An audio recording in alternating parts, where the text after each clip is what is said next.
Hello प्यारे बच्चों, कैसे हैं आप लोग। आप सभी का Hindi education point YouTube channel में स्वागत है। आप सभी अपने लक्ष्य की प्राप्ति हेतु अध्ययन की सीढ़ी चढ़ रहे हैं और अभी जिस अ, स्थल पर आप हैं, जिस जगह पर अभी आप हैं, अभी आपने बहुत लंबी उड़ान भरनी है। तो अपने भीतर एक आदत ज़रूर बनाए रखें, उसे कहते हैं धैर्य, शांति और समझदारी।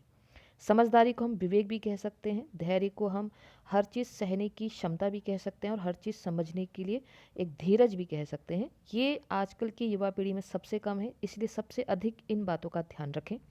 देखिए, बुद्धि सबके पास है, लेकिन उस बुद्धि का प्रयोग वो बालक किस रूप में कर रहा है, यही हमारे समाज को जो है बहुत ज़्यादा प्रभावित कर रहा है। आप बहुत एक्टिव हैं, एक्टिव माने आप बहुत क्रियाशील हैं, आप कुछ भी कर सकते हैं। बस आप जो कर सकते हैं उसको आप किस वे में ले जा रहे हैं, वो बात महत्वपूर्ण है। ठीक है बच्चों, तो इसी सुविचार के साथ आज की वीडियो स्टार्ट करते हैं। आज का जो हमारा टॉपिक है वो है क्षितिज का जो चैप्टर है क्लास 9th का, सांवले सपनों की याद, जिसके राइटर हैं जाबिर हुसैन। ठीक है, तो ये चैप्टर से मैं पूरा चैप्टर ना पढ़ के आपको मेन मेन इसमें बातें बताऊंगी कि क्या इसमें है। आप एनसीईआरटी जब आप पढ़ें तो उसको पूरा चैप्टर पढ़ें, लाइन टू लाइन पढ़ें। ठीक है, मेरा भी प्रयास ये रहेगा कि हर पंक्ति को मैं बस इसमें क्या करी, टॉपिक वाइज डिवाइड कर रही हूँ, जिससे आपको लर्न करने में, समझने में चैप्टर को आसानी रहेगी। यहाँ पर जाबिर हुसैन के विषय में जानते हैं। तो इनका जन्म 1945 में राजगीर जिला नालंदा बिहार में हुआ और फिर ये राजनीति से भी जुड़े रहे।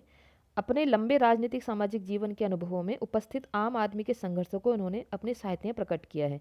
देखिए, जो राजनीतिक जीवन में पहले रहते थे ना, मैं आजकल के राजनेताओं की बात नहीं करना चाहती। जो पहले राजनीति में लोग रहते थे वो सामाजिक जीवन देखते थे, लोगों से जुड़ते थे, आम आदमी के संघर्षों को देखते थे और वहाँ से उनकी समस्याओं का समाधान करने के लिए आगे बढ़ते थे।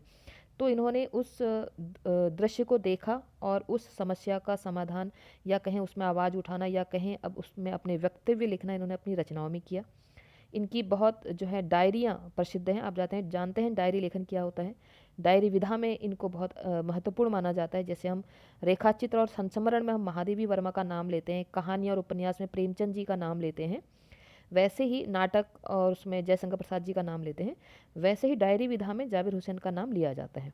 अब यहाँ पर जाबिर हुसैन ने किया है, लेखक जाबिर हुसैन ने प्रसिद्ध पक्षी विज्ञानी सालिम अली की याद को एक संस्मरण के रूप में प्रस्तुत किया है। तो ये बच्चों किस विधा में लिखा गया है, संस्मरण विधा में लिखा गया है, ये आप ध्यान रखेंगे। क्योंकि देखो, पद्य की तो कोई विधा नहीं है, पद्य की सिर्फ एक ही विधा है कि वो पद्य के उसमें है, उसके अंदर होते हैं जैसे पद हैं, छंद हैं, चौपाई हैं, वो अलग रूप में है। लेकिन अगर हम साहित्य रूप में देखें गद्य के उसमें, तो गद्य में बहुत सारी विधाएं होती हैं। जैसे कहानी है, उपन्यास है, नाटक है, एकांकी है, रेखा चित्र है, जीवनी है, संस्मरण है, यात्रा वृत्तांत है। ठीक है, तो इसी रूप में ये जो जाबिर हुसैन ने लिखा है, ये क्या है, ये एक संस्मरण है। और यहाँ पर सालिम अली की याद को लिखा गया है। लेखक ने व्यक्ति चित्र के माध्यम से सालिम अली के व्यक्तित्व की विशेषताओं का उल्लेख किया। तो यहाँ पर हमारा मुख्य पात्र कौन है, सालिम अली है। बाकी जो अन्य पात्र होंगे वो इन्हीं के इर्द गिर्द होंगे, उनके बारे में हम यहाँ पर बात करेंगे। और लेखक ने सालिम अली के जीवन की अनेक घटनाओं को स्पर्श करते हुए यह बताया है कि किस विशेष घटना ने सालिम अली के को पक्षी प्रेमी बना दिया, और सालिम अली के माध्यम से पर्यावरण के संरक्षण की महत्वता को रेखांकित करना इस पाठ का मूल उद्देश्य है। अब थोड़ा हम पाठसार में आते हैं, क्योंकि देखिए पाठसार में ही हमारे पाठ का मूल होता है, जड़ होती है कि ये पाठ हमें बताना क्या चाहता है। तो आपने जाबिर हुसैन के विषय में समझ लिया। 1945 में जन्म हुआ था, राजनीति से जुड़े हुए थे, बिहार में जन्म हुआ था और अपने मित्र की याद में ये लिख रहे हैं, क्योंकि उनके मित्र की जब मृत्यु होगी तब उन्होंने ये संस्मरण लिखा है। प्रस्तुत पाठ जून 1987 में प्रसिद्ध पक्षी विज्ञानी सालिम अली की मृत्यु के तुरंत बाद डायरी शैली में लिखा गया है। और संस्मरण है, देखो लिखा डायरी शैली में गया है, और लेकिन ये किस विधा में है, ये संस्मरण विधा में, ये ध्यान रखेंगे। सालिम अली की मृत्यु से उत्पन्न दुख और अवसाद को लेखक ने सांवले सपनों की याद के रूप में व्यक्त किया है। देखिए, आज अगर हम बहुत सारे अवसाद, चिंतन और डिप्रेशन जैसे शब्दों का जो हम सुनते हैं, इसका सबसे बड़ा कारण यही है कि व्यक्ति को अपने बात रखने का जरिया गलत मिला है। हम क्या करते हैं, हम सोशल साइट्स पे डालते हैं, या फेक मित्र, मैं तो फेक ही कहूँगी, क्योंकि मुझे नहीं लगता कि हमसे अच्छा मित्र कोई है। हमसे मतलब हम खुद अपने अच्छे मित्र हैं। तो हमको क्या करना चाहिए, लिखना चाहिए, अपने विषय में लिखना चाहिए। हम जो बोल रहे हैं, हम जो सोच रहे हैं, और जब आप लिखना स्टार्ट करेंगे ना, तो आप अपने आप को पहचानेंगे। ठीक है, तो सालिम अली ने भी यही किया। उन्होंने अपने सालिम अली की मृत्यु के बाद जब जाबिर हुसैन को दुख हुआ, तो उन्होंने उस दुख को लिखा और एक संस्मरण के रूप में हमारे सामने प्रस्तुत किया। तो यहाँ भाषा की रवानी है, रवानी मतलब यहाँ पर उनकी भाषा का जोश दिखता है, अभिव्यक्ति की शैली दिल को छूती है। ठीक है, ये है पाठसार। तो आप ये कह सकते हैं कि जाबिर हुसैन ने ये पाठ क्यों लिखा? जब उनकी मृत्यु हुई, उनके मित्र सालिम अली की मृत्यु हुई, तो उनके दुख में थे वो। उस दुख और उस अवसाद को दूर करने के लिए, या ये कहें कि अवसाद को प्रकट करने के लिए, देखो कहते हैं ना कि जब तक हम अपने भीतर की बात प्रकट ना कर ले, हमारे अंदर एक भवसागर, एक बवंडर सा चलता रहता है। तो उसी भवसागर को इन्होंने व्यक्त करने के लिए इस विधा का माध्यम उठाया और हमारे समक्ष एक पाठ आ गया जिसका नाम है सांवले सपनों की याद। अब आते हैं चैप्टर में। हम मैं तो मेन मेन में जो मुख्य मुख्य मैं बातें आपसे करना चाह रही थी, उसमें सबसे पहला है सालिम अली की अंतहीन यात्रा। वो आपको इसको पहले पैराग्राफ में आपको दिख जाएगी। तो सालिम अली की अंतहीन यात्रा क्या थी? ठीक है, वैसे ये ज़्यादा बड़ा नहीं है। ठीक है, मैं आपको 1 to 1 ऐसे ही बता देती हूँ, फिर बाद में मैं आपको पॉइंट बता दूंगी। ठीक है, रीडिंग में पूरा एनसीईआरटी के साथ लेते हुए ही चलती हूँ। सुनहरे परिंदों के खूबसूरत पंखों पर सवार सांवले सपनों का एक हुजूम, हुजूम माने होता है भीड़, ठीक है, झुंड, मौत की खामोश वादी की तरफ अग्रसर है, मतलब बढ़ रहा है। कोई रोक टोक सके, कहाँ संभव। देखो, एक बात हमेशा याद रखना बच्चों, जिंदगी, बीमारी, ये सारी चीज़ें ना किसी मनुष्य का ध्यान नहीं भटका सकती, लेकिन जो मृत्यु होती है हर किसी को रोक देती है, हर किसी को झकझोर देती है। तो ईश्वर ना करे किसी के जीवन में ऐसा कोई दृश्य आए कि वो खुद ऐसे इस घटना से गुजरे। तो यहाँ पर वही कहा गया है कि ऐसा हुजूम जा रहा है। यहाँ पर जब उनको ले जाया जा रहा है, तब यहाँ पर ये पंक्ति बोली गई है उनके द्वारा कि जब उनका वो पूरा हुजूम, जो उनके मौत के सफ़र का जो अंतहीन सफ़र है ना, हम ये जीवन है क्या? ये जीवन सफ़र ही तो है और हमको मृत्यु को प्राप्त करना है। लेकिन ये जो सफ़र है यही हमारा महत्वपूर्ण है कि हम अपने इस जीवन के सफ़र को किस तरह व्यतीत करते हैं। तो इस हुजूम में आगे आगे चल रही, इस हुजूम में, इस झुंड में आगे आगे कौन चल रहे हैं? सालिम अली अपने कंधों पर सैलानियों की तरह अपने अंतहीन सफ़र का बोझ उठाए। लेकिन यह सफ़र पिछले तमाम सफ़रों से भिन्न है। क्यों भिन्न है? क्योंकि अब वो वापस लौट के नहीं आएंगे। भीड़ भाड़ की जिंदगी और तनाव के माहौल से सालिम अली का यह आखिरी पलायन है। पलायन का मतलब क्या होता है बच्चों? पलायन का मतलब होता है किसी एक जगह से दूसरी जगह शिफ्ट हो जाना, और वो इस तरीके से हो जाना कि वहाँ जहाँ आप रहते थे वहाँ अब आप जाओगे ही नहीं। उसको पलायन बोलते हैं। ठीक है, पलायन। अब तो वो उस वन पक्षी की तरह प्रकृति में विलीन हो रहे हैं। विलीन मतलब गायब हो रहे हैं, जो जिंदगी का आखिरी गीत गाने के बाद मौत की गोद में जा बसा हो। ऐसा लगता है कि उसने अंतिम गीत गा दिया है और वो मौत की गोद में चला गया है। कोई अपने जिस्म की हरारत मतलब गर्मी और दिल की धड़कन देकर भी उसे लौटाना चाहे तो वह पक्षी अपने सपनों का गीत दोबारा कैसे गा सकेगा? यहाँ पर जाबिर हुसैन ने सालिम अली के लिए बार बार पक्षी वर्ड यूज़ किया है या अंतहीन सफ़र की बात कही है। क्यों कही है? क्योंकि वो एक पक्षी प्रेमी थे, बर्ड वॉचर थे। एहसास की ऐसी एक उबड़ खाबड़ जमीन पर जन्मे मिथक का नाम है सालिम अली। अब यहाँ पर देखो, उन्होंने 2 पैराग्राफ में उनकी अंतिम यात्रा के विषय में अपना दुख अवसाद बताया है, और यहाँ पर वो उनके विषय में बताना स्टार्ट कर रहे हैं। मिथक का मतलब क्या होता है? एक झूठ। एक झूठ ही कहेंगे। अगर आजकल के समय में कोई मनुष्य दूसरों के लिए जीवन जीता है तो लोग उसको पागल कहेंगे, लोग उसको झूठ कहेंगे, लोग उसको ढोंग कहेंगे, है ना? क्योंकि आजकल के समय में हर व्यक्ति अपने लिए जीवित रहता है। तो यहाँ पर यही कहा गया है कि इसी एहसास की उबड़ खाबड़ जमीन में जन्मे मिथक का नाम क्या है? सालिम अली है। पता नहीं इतिहास में कब कृष्ण ने वृंदावन में रासलीला रची थी और शोक गोपियों को अपनी शरारतों का निशाना बनाया था।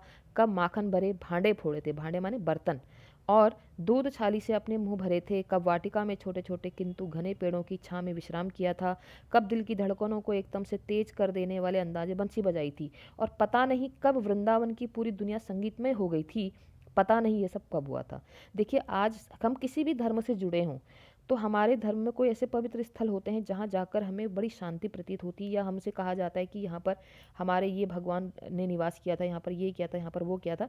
तो वो उसका प्रभाव इतना होता है कि हम वहाँ पर जाके उन्हीं चीज़ों को अनुभूत करते हैं, चाहे वो अच्छी यादें हों चाहे वो बुरी यादें हों बच्चों। ठीक है, यहाँ पर ये कहना चाहते हैं कि कृष्ण ने कब वृंदावन में रासलीला रचाई थी, कब गोपियों ने अपनी शरारतों को निशाना बनाया था, कब ये सब किया था, जिससे सारा सभी लोग बंसी की माधुरी धुन सुनकर मंत्रमुग्ध हो जाते होंगे। हम आज भी, जब वो कहते हैं कि जब आज भी वहाँ कोई जाता है तो यमुना का सांवला पानी देखकर उसको ऐसा प्रतीत होता है कि ये सब उसके सामने घटित हो रहा है। ये सब किसका प्रभाव है? ये सब उसके प्रति श्रद्धा का प्रभाव तो है, जिसको आप मानते हो, जिसको आप मानते हो। जैसे अभी आप चाइल्डहुड में हो, अभी आप बचपन में हो, थोड़ा टीनेज में हो, तो जहाँ पर आप डेली बैठते होगे, जहाँ पर आप स्कूल से घर आते वक्त आपका कोई एक पॉइंट होगा जहाँ पर आप बात करते होगे या बैठते या पानी पीते, कुछ भी आपका होगा, तो वो आज से 10 साल बाद भी जब आप वहाँ से गुजरोगे तो आपके लिए वो काफ़ी यादगार होगा। भले ही वो पल नहीं है, भले ही वो सब कुछ नहीं है, लेकिन आपको वहाँ पर आकर वही सारी चीज़ें जीवंत हो उठेंगी। तो सेम इसी प्रकार यहाँ पर अब इन्होंने यहाँ पर इसका वर्णन क्यों किया है, जाबिर हुसैन ने एकदम से सालिम अली के बाद यहाँ पर कृष्ण की बांसुरी का जादू ये बात क्यों कही है? ये बात इसलिए कही है बच्चों कि जो हमारे सांवले सपने होते हैं, मतलब जो अच्छी चीज़ें होती हैं वो हमारे जीवन में ऐसा प्रभाव डाल जाती हैं कि वो चीज़ें हो ना हो वो हमारे जीवन में इतना प्रभाव डाल जाती हैं। ठीक है, तो यहाँ पर जाबिर हुसैन द्वारा ये सारी जो बातें यहाँ पर कही गई हैं, इसका यही मतलब है कि जो हमारे जीवन में जो लोग जुड़े होते हैं, अच्छे जीवन की घटनाओं से जुड़े होते हैं, वो हमारे जीवन से चले जाने के बाद भी उनका एहसास हमारे जीवन में रहता है। ठीक है, और आगे यहाँ पर कहते हैं कि लेकिन आज भी अगर कोई वृंदावन जाए तो नदी का सांवला पानी उसे पूरे घटनाक्रम की याद दिला देगा। हर सुबह सूरज निकलने से पहले जब पतली गलियों में उत्साह भरे भीड़ नदी की ओर बढ़ती है तो लगता है जैसे उस भीड़ को चीरकर अचानक कोई सामने आएगा और बंसी की आवाज़ पर सब किसी के कदम थम जाएंगे। यहाँ पर किसकी कल्पना की जा रही है? यहाँ पर कल्पना श्री कृष्ण की जा रही है। हर शाम सूरज ढलने से पहले जब वाटिका का माली यानी कि बगीचे का माली सैलानियों को हिदायत देगा यानी कि निर्देश देगा, हिदायत का मतलब होता है निर्देश देगा, सैलानी मतलब पर्यटक, तो ऐसा लगता है जैसे बस कुछ ही क्षणों में वो कहीं से आ टपकेगा और संगीत का जादू वाटिका के भरे पूरे माहौल पर छा जाएगा। वृंदावन कभी कृष्ण की बांसुरी के जादू से खाली हुआ है क्या?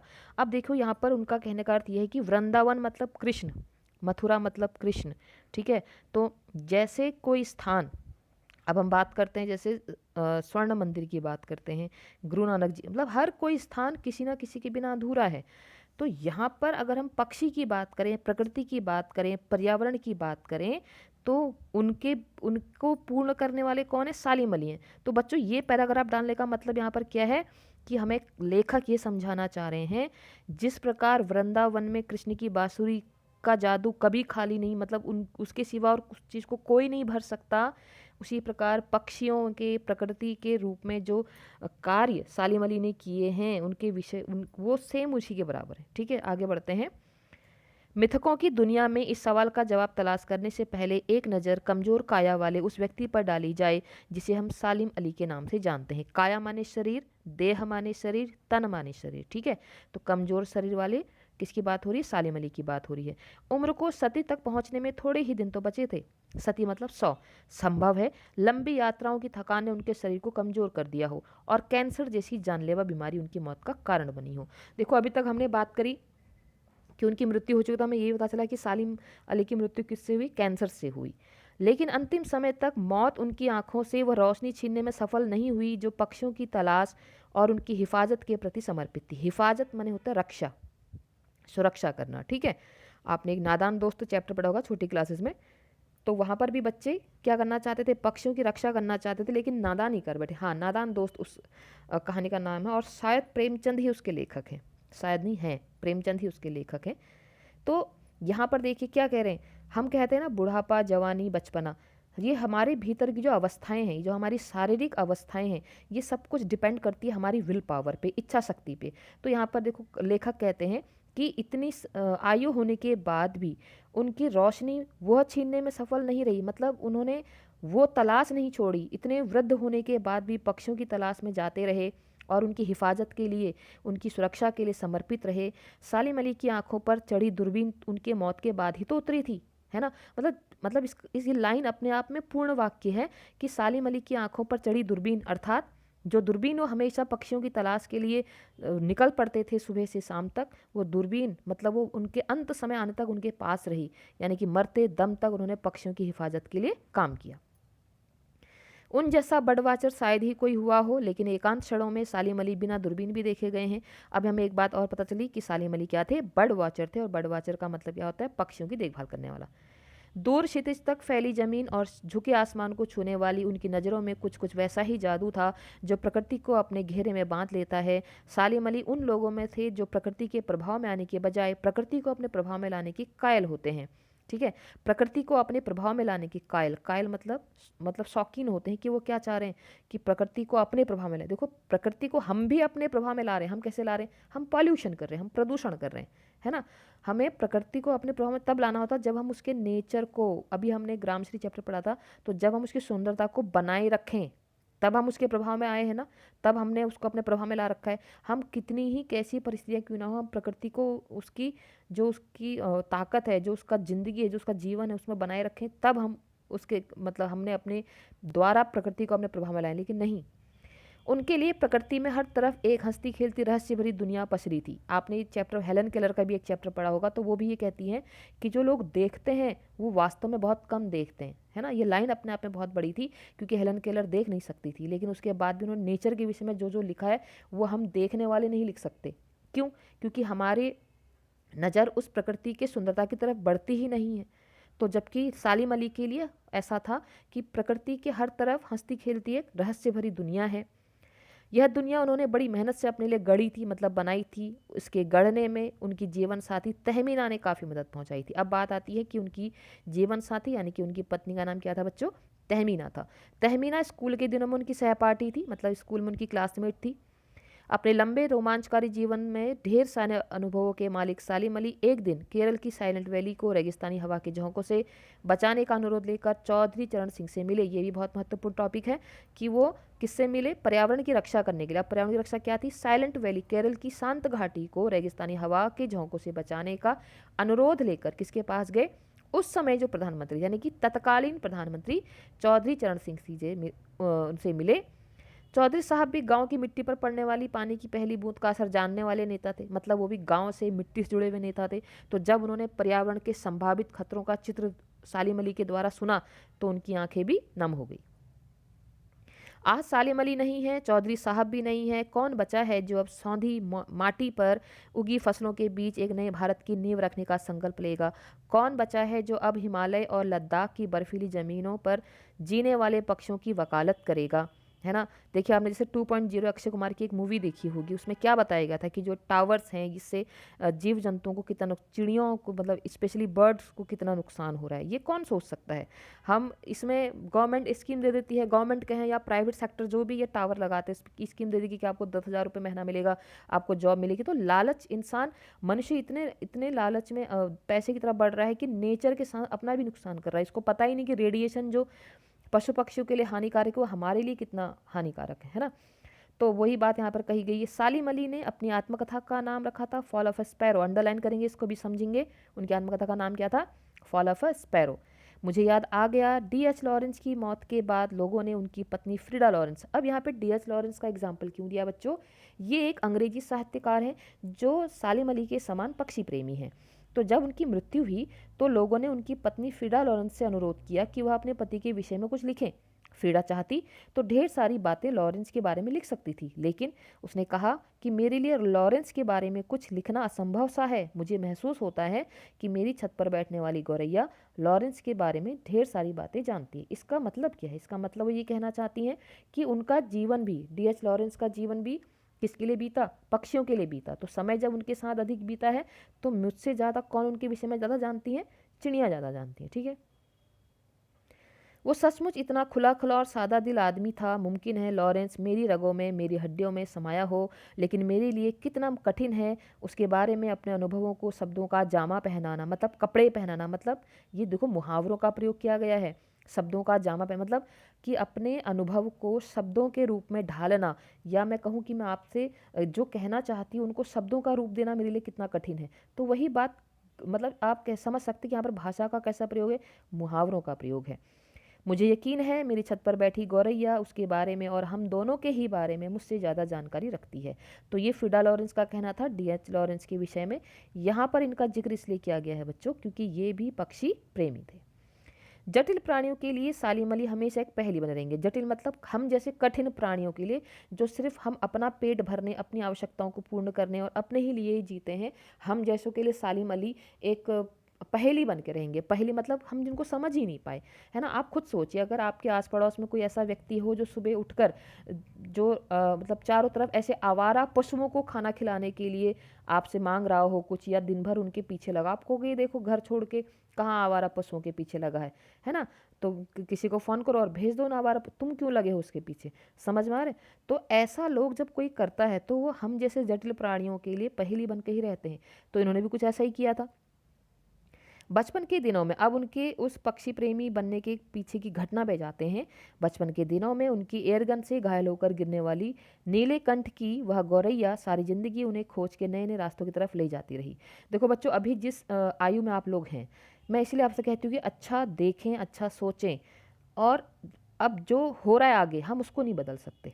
देखिए, मैं जानती हूँ समाज में हम जिस जगह से गुजरते हैं या जहाँ रहते हैं या आस पड़ोस या कहीं भी, हम एक क्लास के अंदर अगर 60 बच्चे हैं तो 60 में से कुछ बच्चे ऐसे भी होंगे जो कुछ अलग अलग शब्दों का प्रयोग करते हैं।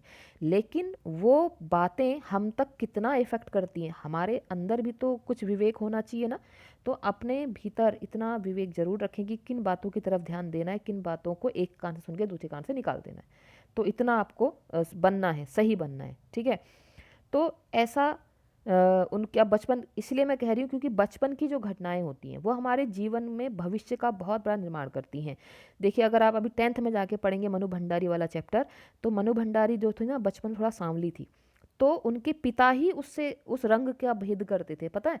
अभी आप 10th में जाके पढ़ेंगे मनु भंडारी का चैप्टर, तो मनु भंडारी के भीतर वो बात इतनी बैठ गई कि इतनी प्रसिद्धि पाने, इतनी बड़ी लेखिका बन गई, उनको बहुत सारे इनाम मिले, लेकिन उनके अंदर से ये बात गई नहीं कि वो काली हैं, सांवली हैं। समझ में आ रहा है क्यों? क्योंकि उसने उस कुंठित बचपन में जो घटनाएं हमारे साथ घटती हैं, चाहे वो अच्छी हो चाहे बुरी हो, वो हमें मोटिवेट और डीमोटिवेट दोनों करती हैं बच्चों। तो मैं आपसे यही उम्मीद रखती हूँ और मैं आपसे यही रिक्वेस्ट करती हूँ, निवेदन करती हूँ कि आप जहाँ भी रहें, अपने आप को उतना प्रभावित ना होने दें कि आपका बचपन छिन जाए, आप इतना प्रभावित ना हो कि आपके आने वाला समय इस प्रकार से हो जाए, ठीक है। तो अब देखो, ये तो उनके लिए घटना थी जो अच्छी घटना थी। क्यों? क्योंकि चिड़िया बच भी गई। अब इस घटना की तरफ बढ़ते हैं।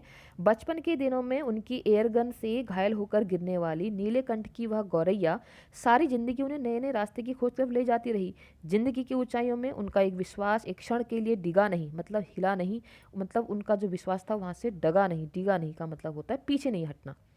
वो लॉरेंस की तरह नैसर्गिक जिंदगी का प्रतिरूप बन गए। नैसर्गिक माने होता है प्राकृतिक, अब नैसर्गिक का विलोम क्या होगा? कृत्रिम, ठीक है, याद रखेंगे आप लोग। नैसर्गिक का विलोम क्या होता है? कृत्रिम होता है। प्राकृतिक का विलोम क्या होगा? कृत्रिम, मतलब जो जिस चीज को बनाया गया है आदमी द्वारा, मनुष्य द्वारा, उसको बोलते हैं कृत्रिम। सालिम अली प्रकृति की दुनिया में एक टापू बनने के बजाय अथाह सागर बन के उभरे थे। देखो, टापू क्या होता है? वो एक जगह रहता है, वो एक ही जगह रहकर उतनी ही सोचेगा, उतना ही करेगा। लेकिन सागर क्या करेगा? सागर की लहरें तो दिशाहीन, मतलब किसी भी दिशा में जा सकती हैं, कुछ भी कर सकती हैं। तो वो जीवन भर किसकी तरह बन के रहे बच्चों? अथाह सागर बन के रहे, क्योंकि अपने जीवन में उन्होंने ऐसे कार्य किए। जो लोग उनके भ्रमणशील स्वभाव और उनकी यायावरी से परिचित हैं, उन्हें महसूस होता है कि वो आज भी पक्षियों के सुराग में निकले हैं। सुराग मतलब खोज में निकले हैं।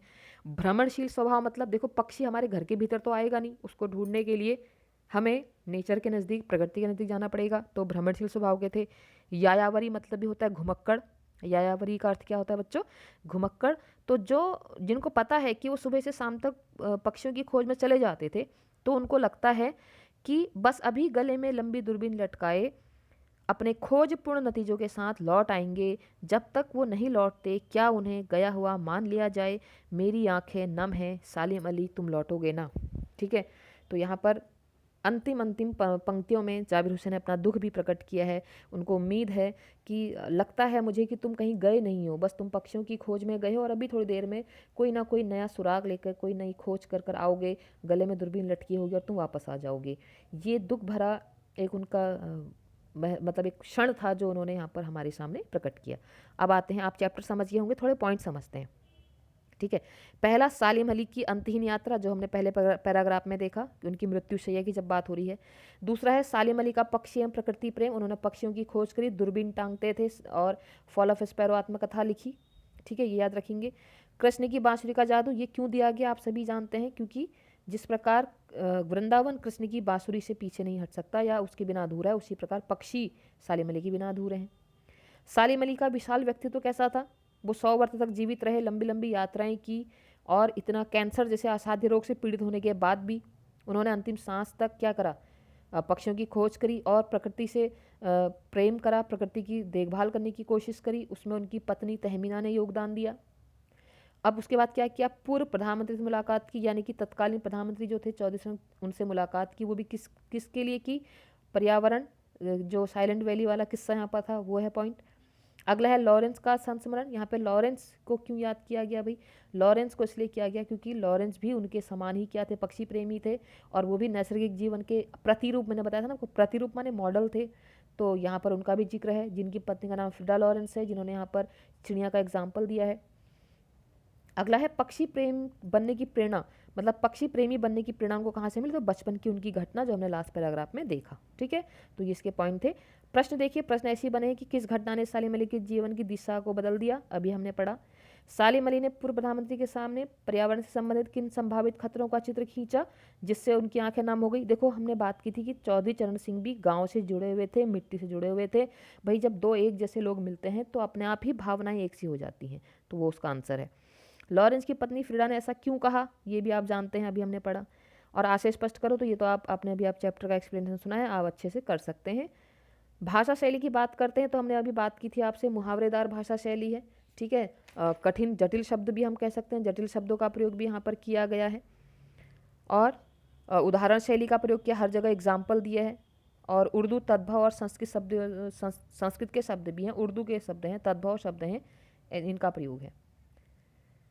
अगला है पाठ में सालिम अली के व्यक्तित्व का जो चित्र खींचा है। भाई आप पूरा हमने सालिम अली के विषय में ही पढ़ा है, आप 4 पॉइंट लिख दीजिए। बर्ड वॉचर थे और पक्षियों की देखभाल के लिए जीवन भर उन्होंने अपना त्याग दिया, ये दिया, वो तो 4 पॉइंट आप लिख देंगे। आपका सांवले सपनों की याद शीर्षक की सार्थकता बताइए कि सांवले सपनों की याद ही इसका नाम क्यों रखा गया होगा? क्यों? क्योंकि सांवले का मतलब होता है धुंधली यादें, है ना, थोड़ी बहुत धुंधली। लेकिन यहाँ मनमोहक इच्छाओं की, ये जो है मनमोहक अच्छी इच्छाओं का प्रतीक है सांवले सपने। सांवले सपनों का मतलब यहाँ पर अच्छी यादों से है। देखो हमारे जीवन में कुछ बुरी यादें भी होती है, लेकिन यहाँ पर अच्छी यादों से है। तो सालिम अली ने जो सपने देखे, उनका सपना क्या था कि पक्षी प्रेम जो था उन्होंने वो किया और अंत समय तक करते भी रहे, इसलिए इस चैप्टर का नाम क्या है? सांवले सपनों की याद। ठीक है बच्चों, तो आशा है कि तुम इस चैप्टर के एक्सप्लेनेशन को समझे होगे, पाठ के सार को समझे होगे, और जो पॉइंट मैंने आपको बताया वो समझ गए होंगे। और अगर आप पाठ को समझ जाते हैं, एनसीईआरटी की एक एक लाइन अगर आप पढ़ लेते हैं, प्रश्न कुछ भी आए आप उसको हल कर लेंगे आसानी से। ठीक है बच्चों, तो आपको वीडियो पसंद आता है, लाइक करें, शेयर करें, कमेंट करें, सब्सक्राइब करें, और अन्य यूज़फुल पर्सन को ज़रूर भेजें जिसके लिए यूज़फुल हो। ठीक है, तो आज के लिए इतना ही। बहुत बहुत धन्यवाद।